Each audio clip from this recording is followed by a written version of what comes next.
SSC GD को लेकर के अगर डिस्कस करें तो लगभग आपके पास अभी 10 दिनों का टाइम बचा हुआ है। अब बात ये आती है कि अपने स्कोर को इम्प्रूव करने के लिए इन 10 दिनों में आप क्या कर सकते हो। तो आज की इस वीडियो में हम इन्हीं सब चीज़ों को लेकर के डिस्कस करेंगे कि आप अपने स्कोर को कैसे इम्प्रूव कर सकते हो। सबसे पहले नंबर पर बात करें तो कैलकुलेशन। तो आपको डेली बैठ करके इन बचे हुए 10 दिनों में आपको 20 से 25 मिनट कैलकुलेशन को देना ही है। आप खुद से अगर कैलकुलेशन कर सकते हो तो आप खुद से सब्ट्रैक्शन, मल्टीप्लिकेशन, एडिशन ये सब करो। अदरवाइज आप मैथ्स्ट्रिक करके एक ऐप है जहाँ पर से आप अपने कैलकुलेशन को बूस्ट कर सकते हो, तो उसको डाउनलोड कर लो और वहाँ से बैठ करके आप डेली कम से कम 25 से 30 मिनट दो।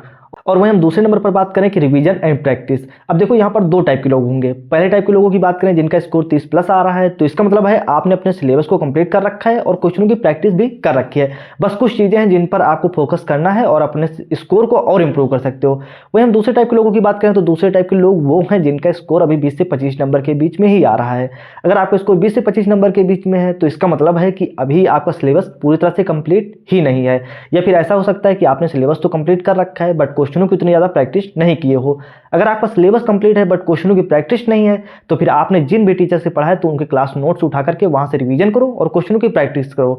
अगर आपका सिलेबस ही अभी तक कंप्लीट नहीं है तो फिर आप ऐसा कर सकते हो कि धर्मेंद्र सर ने 35 दिन 35 मैराथन के थ्रू एसएससी जीडी के सिलेबस को कंप्लीट करा रखा है, तो आप जाकर के वहां से उस टॉपिक को कंप्लीट कर सकते हो। इसके अलावा उन्होंने अपने यूट्यूब चैनल पर अल्फा टॉपर्स करके सीरीज भी निकाल रखी है। और वहीं हम तीसरे नंबर पर बात करें तो तीसरे नंबर पर आता है सेक्शनल मॉक टेस्ट और उसकी क्या स्ट्रेटेजी होनी चाहिए। देखो अब बचे हुए 10 दिनों में आपको डेली बैठ करके 1 से 2 मॉक टेस्ट तो सेक्शनल लगाना ही है, क्योंकि सेक्शनल मॉक टेस्ट के थ्रू ही आपको पता चलेगा कि कौन से क्वेश्चन स्किप करने होते हैं और सही अप्रोच मॉक टेस्ट को अटेम्प्ट करने की क्या होनी चाहिए। तो ये सब चीज़ें आपको सेक्शनल मॉक टेस्ट के थ्रू ही पता चलेंगी। जब आप मॉक टेस्ट अटेम्प्ट करोगे तो वहाँ से देखो जिस टाइप के क्वेश्चन आपके फंस रहे हैं, या फिर कुछ टाइप के क्वेश्चन ऐसे होते हैं जिनको स्किप करना होता है और कुछ टाइप के क्वेश्चन होते हैं जिनको पहले अटेम्प्ट करना होता है, तो ये सब चीज़ें आप मॉक टेस्ट जब अटेम्प्ट करोगे तो वहीं से एग्जैक्ट पता चलेंगे और स्किपिंग आर्ट भी आपकी वहाँ से काफ़ी इंप्रूव होगी। और सबसे लास्ट नंबर पर बात करें एनालिसिस।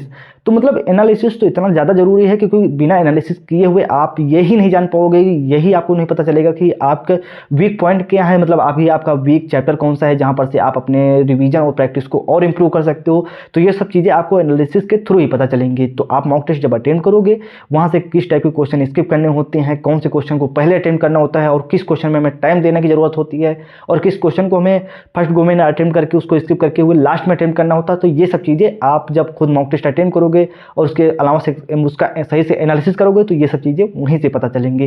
बाकी इसके अलावा मैंने कैसे रीजनिंग में सीजीएल जैसे एग्जाम में मल्टीपल टाइम 50 आउट ऑफ 50 का स्कोर किया है, उसके लिए आप जाकर के मेरी ये वीडियो देख सकते हो।